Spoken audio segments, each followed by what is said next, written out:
Around a month ago, I made a video titled, "What Happened to Every #1 Quarterback Recruit from 2000 all the way up into 2021. That video is by far the longest one I've ever put on my channel. It's 1 hour and 19 minutes long, but here's the thing, it seems like a lot of you guys enjoyed it. I'm glad you guys enjoyed it because hey, I'm not gonna lie, it was almost a history lesson for myself and I enjoyed making it just as much. I would say my biggest takeaway from that video is it was really surprising to me that we had all these top quarterbacks, not a top 3 or top 4 quarterback. Each and every one was a #1 quarterback in their class, and yet almost 50% of them weren't even successful. You would think, or at least I thought going into the video and doing my research, almost 8 out of 10 of them were going to be great NFL quarterbacks, and that wasn't the case. A lot of the quarterbacks had problems on the field and off the field that ultimately was the biggest detriment to their career and success. Now don't get me wrong, you had your fair share of guys who were stars in high school, star at the college level, and also a star in the NFL, just like Matt Stafford. However, don't get it twisted because you also had your fair share of guys with straight up insane stories. So since we did the quarterbacks, I figured, hey, why not? Let's take a look at what happened to the #1 running back from every class from 2000 all the way up into 2021. I'm going to tell you right now, some of the stories we're going to talk about in this video are going to shock you. Get you a snack, get you some popcorn, get you a drink, actually scratch that. Go get you a full out 3 or 4 course meal because this is going to be a very long video. We're going to take a deep and detailed look at what happened to every #1 running back recruit from 2000 up until 2021. Let's get it. Whoa, real quick, before we get into this video, it took a lot of work, a lot of effort, and all I'm going to ask is for you to simply go down there, hit that subscribe button. It really helps out the channel, and it lets me know you enjoyed this video. If you have any more recommendations, maybe we can do the top wide receivers, let me know in the comment section. Hope you guys enjoy. Hit that subscribe button for me. Now, let's get into it.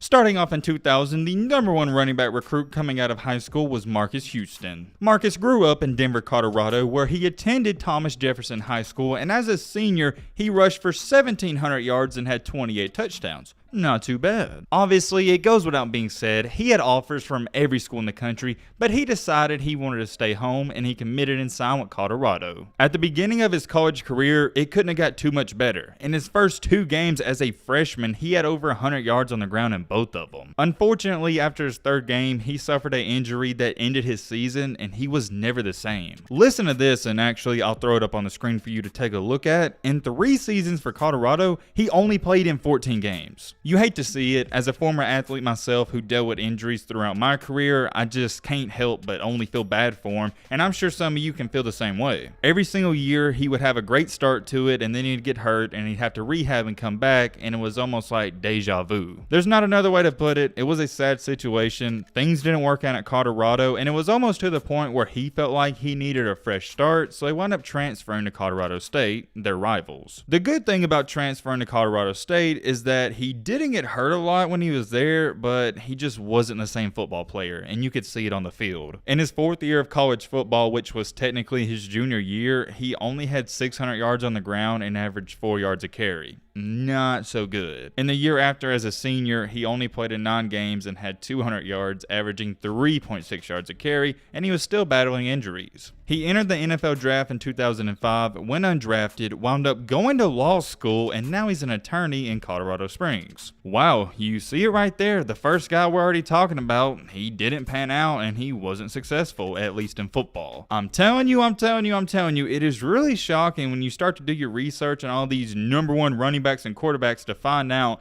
only maybe 1 out of 4 actually make it. You know what they say, it is what it is. We got to get a move on and get into 2001. The #1 running back from 2001 went by the name of Kevin Jones. A little fun fact about him is that not only was he the #1 running back, but he was the #1 player in the country. I guess you could say there was a lot of hype surrounding him, and in college, he lived up to it. He decided to play his college football at Virginia Tech, and as a true freshman, he dominated. In 2001, he nearly had 1,000 yards on the ground, averaging over 5.5 a carry. In 2002, he had similar stats, but in 2003, he increased all of them and had 1,647 rushing yards. This man was a flat-out baller, and those numbers right there in his entire college college career, that's what you expect out of 5-star recruits and number 1 running backs. After those 3 years of college football, he declared for the NFL draft, where he got picked up by the Detroit Lions. I don't think he really flopped in the NFL because he had some decent years. They weren't really good, but overall, he was a decent running back. It just wasn't nothing that would wow you, and it's nothing where to the point today where me, you, or anybody would talk about him. In his first year in 2004, he had over 1,000 yards, and you would think, hey,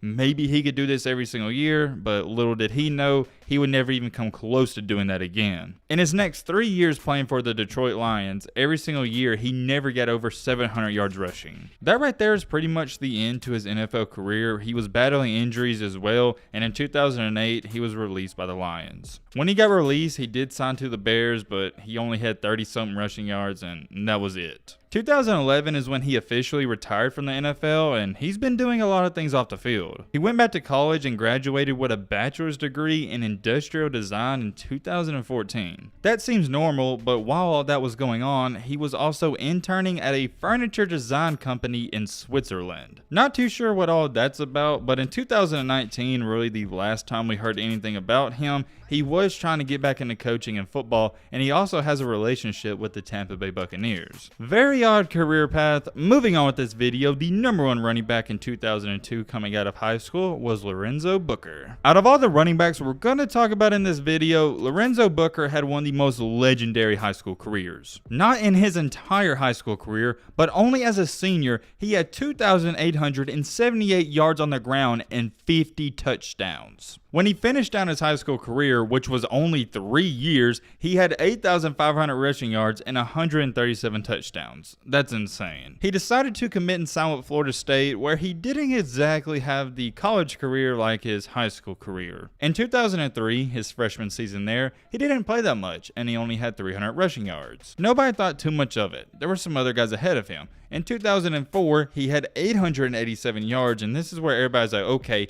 this is the guy we was expecting to see. But here's the thing. In the following year, his stats actually decreased, and he only had 550 yards, and his averages went down as well. And this was as a junior. There's almost no excuse you can throw out there. He's not a young guy anymore, and he's been playing for over 2 years. At first glance, many chalked it up as, oh, it was just a bad season, but in his senior season, it wasn't too much better. He only had 600 rushing yards, and his averages decreased once again, and that is a bad sign in a football player. I don't care if you're playing basketball, football, baseball, it can be any sport.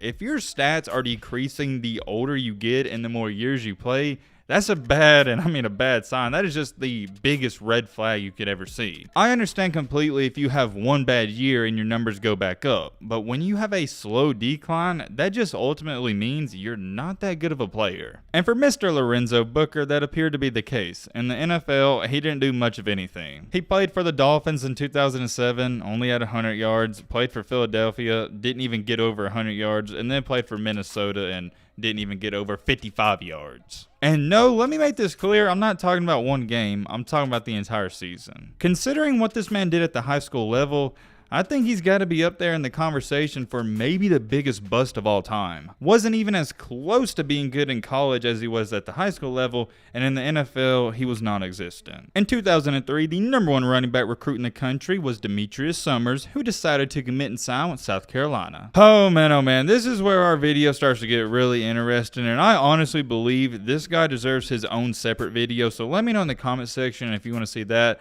I'm just going to try to make this short and sweet. Demetrius went to South Carolina in 2003 as a freshman. He was pretty good. He had 638 yards on the ground, average over 5 yards a carry, and in 2004, it was pretty much the same thing, and he actually averaged 5.5 yards a carry. He was a good player for Steve Spurrier in South Carolina, and there was a lot of hype building around him because as a young guy, you could see the talent around him. I don't think it'd be ludicrous or ridiculous to say he would have had a good college career and maybe a good NFL career, but unfortunately, he wasn't too wise. To go more into detail, some articles even labeled him as a star player, so you could definitely see, and maybe if you're a Gamecock fan, you might remember that there was a lot of hype around him, and I know I said that, but I want to emphasize that. Sadly though, as quickly as his college career began, it ended because Steve Spurrier in South Carolina kicked him off the team. Here's what Steve Spurrier said about it. There are certain policies and rules that our student athletes must follow, and unfortunately, Demetrius chose to violate those.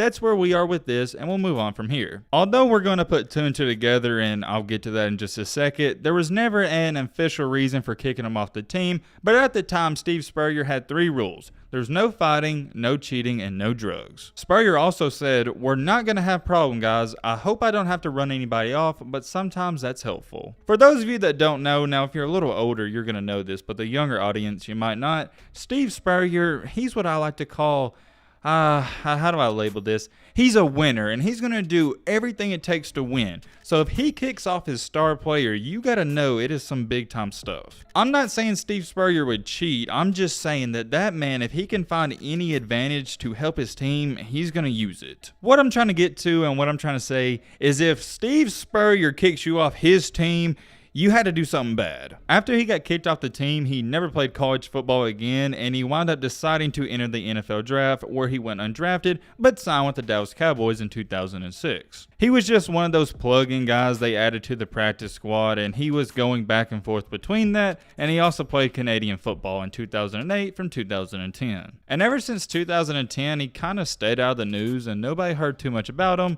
all the way up until 2017. Yo, Matt, what happened in 2017? Did he sign with an NFL team? Well, not exactly. Demetrius Summers, who at the time was a 33-year-old man, was sentenced to 8 years in prison and fined $50,000. This 8-year sentence was for trafficking and manufacturing crack and cocaine through Lexington County. You hate to see it, but this is just one of those guys who you can't feel bad for. He did it to himself. And also, Steve Spurrier, one of his 3 rules is that no drugs, and hence, he got in trouble for drugs, so putting 2 and 2 together, he more than likely got kicked off of South Carolina for drugs. Ladies and gentlemen, Demetrius Summers is a classic and prime example of a guy who just couldn't get out of his own way. I've never understood, and I never will understand it, how being an athlete, I'm not saying it's the easiest job in the world, but you literally get to play a sport and just stay out of trouble and you'll be set for life, but yet that's not good enough for you. If he would have played his cards right, I'm sure he would have had at least, at minimum, a decent NFL career and could have made a couple $1 million. Instead, he just wanted to be stupid. I'm not going to criticize him too much. I'll let you guys comment down below what you think about it. We got to get a move on. In 2004, the #1 running back recruit in high school football was, you should know who he is. We got Adrian Peterson, and he wasn't only the #1 running back, he was the #1 player. We know Adrian Peterson. I'm not going to spend any time at all talking about him. He went to Oklahoma, dominated, went to the NFL, and he's arguably a top 5 running back of all time. The dude put up legendary numbers at Oklahoma, and he had some incredible seasons in the NFL. If you did want me to spend some time talking about him, I'm sorry. There's just nothing interesting about his story, in my opinion, because we know what happened. With that being said, let's move on to 2005. The #1 running back in the country was Jonathan Stewart. Jonathan went to Oregon, where he had a really good college career. As a freshman, he only had 188 yards, but as a sophomore, he had nearly 1,000. That sophomore season was in 2006. Going into 2007, everybody's like, hey, he could have a breakout year, and let's just say he did more than that. For Oregon, he was their main and marquee player. He had 280 rush attempts for 1,700 yards, averaging over 6 yards a carry. He only played 3 years of college football before he entered the NFL draft, where he then had a great career for the Carolina Panthers. I understand he's not a household name like Adrian Peterson, but if you keep up with sports, you should know who he is. For the Panthers and all throughout his NFL career, I would label him as a reliable running back. You knew what you was going to get out of him each and every season. It was nothing crazy, but as you can see, he averaged right at over 50 yards a game and almost 800 yards a season. He did play 10 seasons for the Panthers, and for an NFL player, especially a running back, that is a long time, but then he did sign with the New York Giants in 2018,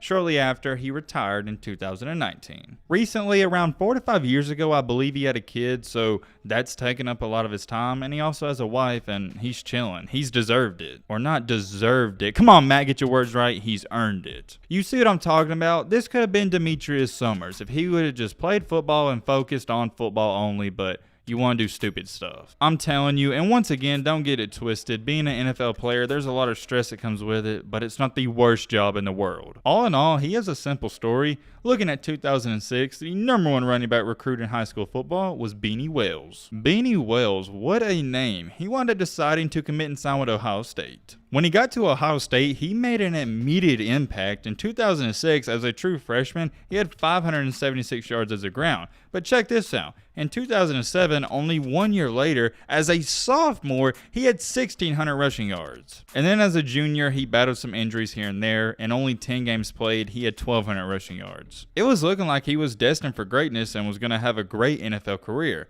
He was even selected in the first round with the 31st overall pick by the Arizona Cardinals in 2009. When he got to the Cardinals and all throughout his entire NFL career, there was a lot of ups and also a lot of downs. I'll let you take a look at it for yourself. In his first year, he had 800 yards. In his second year, he had 400. In his third year, he had over 1,000. And in his last and final year, 2012, he had 200. Like most running backs do, he battled injuries a lot, and he also had a game for over 200 yards, and that's why I say he had an up and down career. Speaking of injuries, maybe the biggest one throughout his entire career, in 2013, he had a private workout with the Baltimore Ravens and he tore his Achilles. If any of you know anything about it, you know that is a major and sometimes career-ending injury. Well, what do you know? He never played for another NFL team again. Recently, the up-to-date on him is kind of strange because around 2018, he was starting to file and say that he had brain trauma and he needs surgery. Or maybe it's not surgery, but they labeled it as treatment for the brain. That's interesting. Let me know what you think about this. I also heard rumors about him having some problems with the coaching staff at the Arizona Cardinals. As good as he was coming out of high school and college and early on in his NFL career, he had a weird and strange ending. In 2007, the #1 running back in high school football was Joe McKnight. Joe McKnight has the craziest story so far. Check it out. In 2007, he had 500 yards, the next year 650, and his last year, 2009, over 1,000. Everything wasn't going great, but it was going just fine. He was selected in the 4th round by the New York Jets. For the Jets, he was what I would like to label as not a role player, but something below that. Or maybe labeling him as a role player is the right thing, he just didn't have a big role on the team. He played 4 years of NFL football and only had 500 yards of total offense. In 2014, when he was practicing for the Kansas City Chiefs, he tore his Achilles, so he had to recover from that, and when he recovered in 2016, he signed with the Canadian Football League. For this Canadian Football League, he was under contract all the way up into 2017,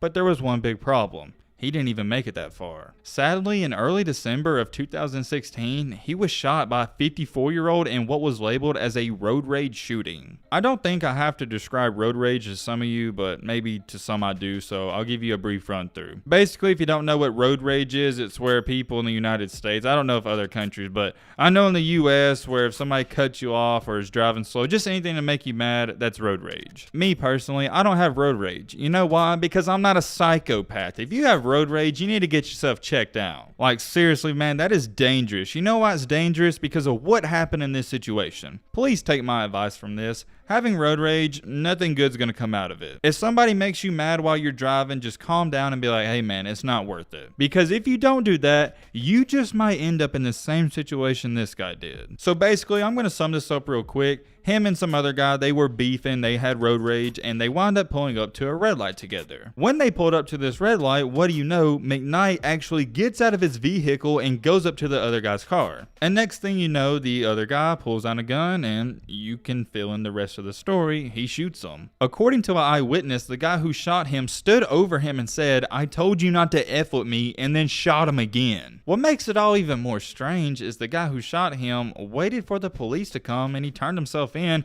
and he got charged with manslaughter. I'm not going to go over all the details, but right there I'm telling you guys, that's why you don't want to get road rage, because you may be in the same position as that guy. You're going to do something stupid, then immediately regret it. My prayers and thoughts go out to Joe McKnight's family. That only happened 5 to 6 years ago, and I just went over the high points. Maybe we got to do a video on that. That'd be an interesting story. My biggest takeaway from that and my biggest advice I can give to you guys, just be smart and don't do stupid stuff. Before we get a move on, I realize I didn't make this clear. I'm not calling Joe McKnight stupid. I'm talking about the other guy. But it also goes to show you there is crazy people out there, so don't have road rage. In 2008, the #1 running back recruit in high school football was Darryl Scott. Darryl Scott, like one of the earlier guys we talked about, decided to go to Colorado where he had a bad career. I don't know if it's something about running backs going to Colorado, but they do not turn out to pan out for the best. He only played 2 seasons there and didn't even surpass 500 yards in 2 years. that's not so good. He realized from the jump things weren't working out, so he transferred to South Florida where they did get slightly better. In 2011, he had 800 yards on the ground and averaged over 5 yards a carry. But for some just stupid reason, he decided,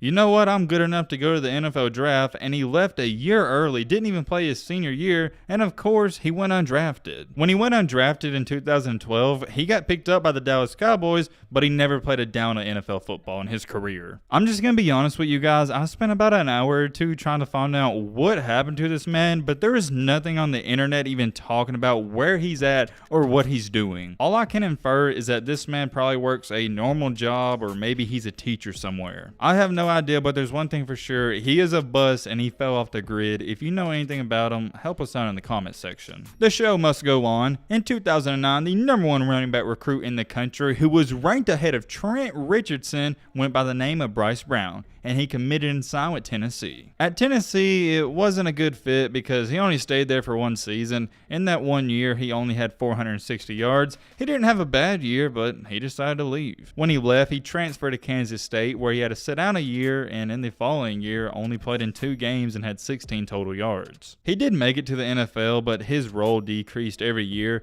For the Eagles in 2012, he had 500 yards, and the next year 300, and the next one 100, and it just continued to go down. My bad. I forgot to throw this in there. One main reason he did transfer from Tennessee is that he wanted to join his brother at Kansas State. Currently, as to when I'm speaking, he is labeled as a free agent, and he's trying to do some other things in his life. I'm wishing him the best of luck. In 2010, the #1 high school running back went by the name of Michael Dyer. Oh gosh, man, this dude's career, just taking a look at it, it stresses me out. Dyer was nothing short of a star at Auburn, and he has one of the most memorable plays of all time where they thought he was down against Oregon and he wasn't, and he set up the game-winning field goal. In 2010, as a freshman, he had over 1,000 yards on the ground, and in 2011, he had 1,200. But like some of the other players we've talked about, he had off-the-field problems, and a lot of them. When he was at Auburn in his last season, before the Chick-fil-A Bowl, he was suspended for testing positive for some you-know-what. If you don't know, how do I say this?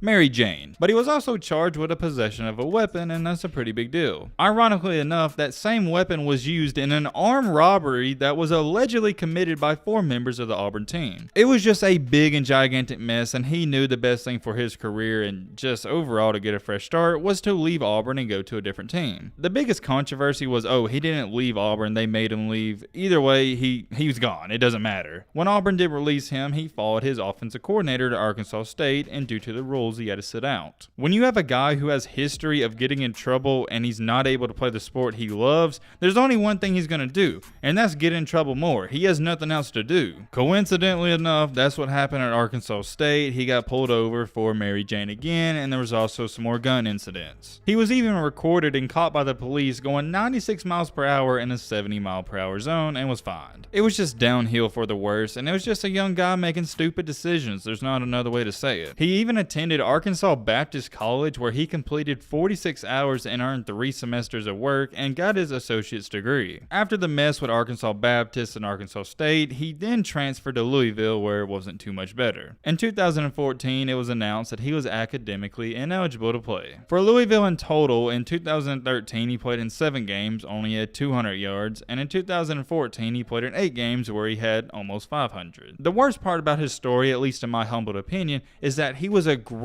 and talented player on the field. The biggest problem is that he couldn't stay in trouble off the field, so therefore he wasn't valuable because he couldn't be on the field. That's the most frustrating thing to me, when you have a guy who's talented but he just can't stay out of trouble. It wasn't just one thing, it was multiple things. At the beginning it was a gun charge, then it was marijuana, then it was he didn't have the grades. It was just a continuous cycle. He entered the NFL draft, but of course he was going to go undrafted because no NFL GM wants those problems. However, he did get lucky. He got another chance. In 2015, the Oakland Raiders decided to pick him up for a tryout. The tryout didn't go too good, so he decided he was going to try his luck with the Canadian Football League. Are you guys getting the remedy of these stories now? It seems like every player, their last result or their last whatever the word I'm looking for, is go to the Canadian Football League. Unfortunately, he couldn't even make it there because he was released by the Rough Riders. Now, I'm going to tell you what, life hits you fast. You go from being a 5-star recruit, a star in college football, to getting released by the Rough Riders in the Canadian Football League. And you want to know why? It's because you, Michael Dyer, and yes, I'm criticizing him, you couldn't stay out of trouble. I think it's selfish too, because he could have changed his family's life. He could have helped out his friends and everybody, but he just wanted to be in trouble. He actually got so down bad, in 2017, he signed a contract with the Texas Revolution of the Champions Indoor Football League. Y'all might think that's cool or whatnot or funny. I just think it's embarrassing. After that, in 2019, he then signed with another indoor football league, and yeah, that is the end to his story. He's going back and forth between those football teams, but a lot of that's been canceled because of the virus. That's the up-to-date on his football career. He's still trying to find ways to play football, but here's the thing. You could have played football in the NFL if you weren't stupid. I am not going to go any farther with this because that does honestly just anger me when guys, they want to play football and they're like, oh dude, I'll play for any team, when in reality, if you would have stayed out of trouble, you could have been in the NFL. We got to get a move on. Let me know your thoughts down below on that situation. In 2011, the number one high school running back was Isaiah Crowell. Isaiah decided to go to Georgia, where as a freshman in 2011, he had an immediate impact and had 850 yards on the ground with 5 touchdowns. But what do you know, in that summer following his great freshman season, he got arrested. The reason he got arrested was for a possession of a weapon in a school zone and a possession of a firearm without an identification for that firearm. It was a big mess, and he also failed a drug test, and this led him to be dismissed from the football team at Georgia. I do got to give him some credit because he could have folded under the pressure and ruined his life, but he didn't. He went to Alabama State, where he had a decent career. In 2 years there, in 2012 and 13, he had over 2,800 yards on the ground. He was projected to be a 4th or 5th round pick, but he went undrafted in 2014, where the Cleveland Browns picked him up. And for the Browns, I'd say he somewhat surpassed their expectations, considering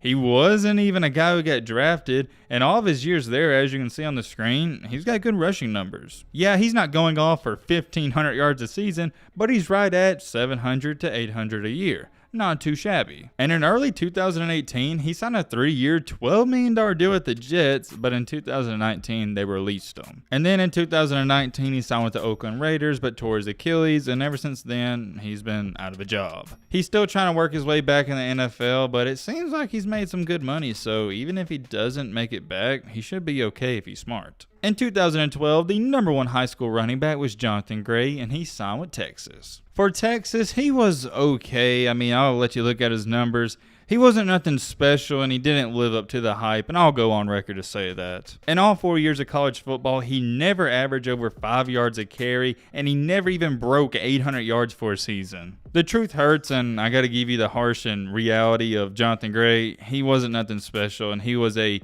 mediocre at best running back. He went undrafted. No NFL teams were really interested in him, and the up-to-date on him is that in 2021,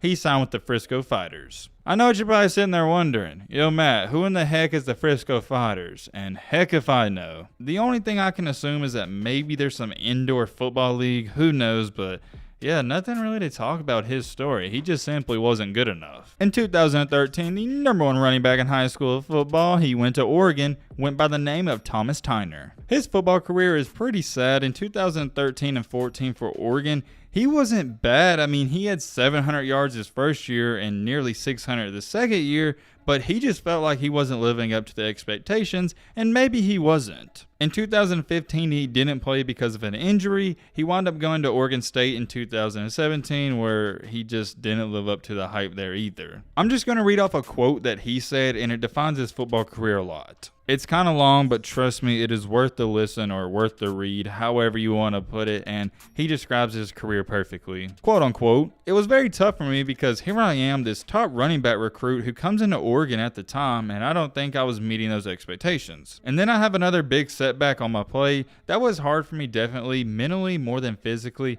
I think I felt like I had let a lot of people down." So there you have it right there. Injuries played a big part into his college football career. He never went to the NFL, and that's the end to it. It's kind of as quick as we got into it, it ended, but there's nothing more to say. A lot of times when we see basketball or football players being labeled as a bust, I'd say 50% of it is due to injuries, and they can't help that. Yeah, we do see our fair share where they're idiots like Michael Dyer, but that's kind of rare. Getting a move on, the number one high school football running back, you know who he is, we're not going to talk about him too much, went by the name of Leonard Fournette, and like Adrian Peterson, he wasn't just the number one running back, he was the number one player in the country. Leonard Fournette went to LSU, flat out dominated. He had a great start, and some thought he was going to win the Heisman, but then Derrick Henry had that even better year, and we talk about him in just a second. And ever since college, Leonard Fournette has went to the NFL and had a up and down career. At the beginning of his NFL career, I'll throw up the stats right here. In his first year for the Jaguars, it was okay. He had 1,000 yards. And the next season, only played in 8 games and had 400. Fast forward in time to 2019, had 1,100, and then he wound up going to the Tampa Bay Buccaneers, where things have been decent. Yeah, if you go off of the stats, his yards have gone down, but it seems like he's happier for the Buccaneers. At least when he's playing for the Buccaneers, he has a chance of winning games. When he was playing for the Jaguars, he didn't. Not going to spend too much time talking about him. A lot of people know how his career panned out. Let's get on to 2015. The number one running back recruit in 2015 went to Alabama, and a lot of people don't know this, but it was Damian Harris. Coming out of high school, he was a highly rated recruit, and at Alabama, I feel like he's one of the most underrated running backs of all time. Sure, he's not the fastest, he's not the biggest, he's not the strongest, but he's a mix of all of those things, and he's reliable. I'll just let his numbers do the talking. He spent 4 years at Alabama. In his first year, he didn't play a lot, but in his next 3, he had 1,000 yards, and right at 900. His numbers do all the talking, and they tell the story perfectly. He's just a reliable running back. Even though he was reliable, he wasn't too high on a lot of teams' draft boards, and I'd say the Patriots got a steal because he's been more than solid for them. Every single year, he gets better and better, and I think the Patriots got a steal. In 2020, he had 700 yards, and in 2021, he had 930. I like Damian Harris. You know why? Because you know what you're getting out of him. You're getting a decent running back who's going to have 0 off-the-field problems, and he's a great guy. A lot of people feel like being a great person, it doesn't matter because that doesn't do anything for you on the football field, but it kind of does. As you can see with all these players, if you're not a great person, it can affect your play on the field, because if you can't play on the field, it doesn't matter. It doesn't matter if you're in high school, college, or the NFL. You not only want great football players, but you want great people on your team and around your players. Damian Harris is a humble and he's a great guy. He's not going to cause any problems. I see him being in the NFL for a very long time. In 2016, the number one ranked running back recruit, kind of caught me by surprise, I didn't know this, was Miles Sanders, and he went to Penn State. At the beginning of his career at Penn State, he was behind Saquon Barkley, so that definitely played a toll on his numbers and amount of time he got to play. But in 2018, he was phenomenal. He had over 1,200 rushing yards and averaged over 5.5 yards a carry. After that great season, he declared for the NFL draft, where he got picked up by the Eagles, and he's had a good career in the NFL just like Damian Harris, and I'd say both of their careers are very similar. They're reliable guys. They're nothing that's, they're not like an Adrian Peterson that's going to go off for 2,000 yards, but you know what you're getting. In 3 years in the NFL played, he's averaging right at 800 yards a season. There's not too much to say about guys like Damian Harris and Miles Sanders. They're good football players. I'm not going to overcomplicate it. Let's get a move on. In 2017, the number one ranked running back in high school football from California was Najee Harris, who also went to Alabama. I'm sure most of you know Najee Harris. He went to Alabama for 4 years, and now he's in the NFL, but let's just go over the run-through real quick. It doesn't matter if you're a 5-star recruit and the number one ranked running back in the country. If you go to Alabama, you're going to have to wait your turn. There was a lot of great running backs ahead of him, and I got to give him a lot of credit because he was patient. He stuck it out and played at Alabama all 4 years, increasing his numbers every single year. In 2017, he had 370 yards. In 18, he had 780. In 19, he had 1,200. In 2020, he had nearly 1,500. That right there, ladies and gentlemen, is what you like to see out of prospects. I don't care if you're talking about baseball, basketball, water polo, lacrosse, swimming. You want to see numbers increase, not decrease. And for that main reason right there, that's why he was so highly regarded and why he's doing good in the NFL for the Pittsburgh Steelers. He's only been there for 1 year, but he looks like a special talent, and I can only assume he's going to get better and better. And yeah, that's the end of Najee Harris. In 2018, the number one high school running back who was still currently in college went by the name of Zamir White, and he went to Georgia. He hasn't really wowed me at Georgia. He's great. I don't think he's good. I think he's great, but he hasn't had that breakout season quite yet. He hasn't even rushed for over 900 yards in one season. He's at 400, 779, and 856. Not bad, but I want to see a little more out of him. Why? Because I know he can go off for 1,500 yards a season, but Kirby Smart, when he's your head coach, your offense is just not going to be explosive. Until Kirby changes his offensive ways, I don't even want to get into that conversation and topic. Nobody on Georgia is going to come close to having a Heisman contending season. Zamir White is still playing for Georgia. I'm wishing him the best of luck, and I think he's got a bright future ahead of him. In 2019, once again, we got another Alabama running back. We got Trey Sanders, and his story's interesting. Coming out of high school, he was one of the infamous players who I don't know if you remember. He said he was going to win the Heisman at Alabama,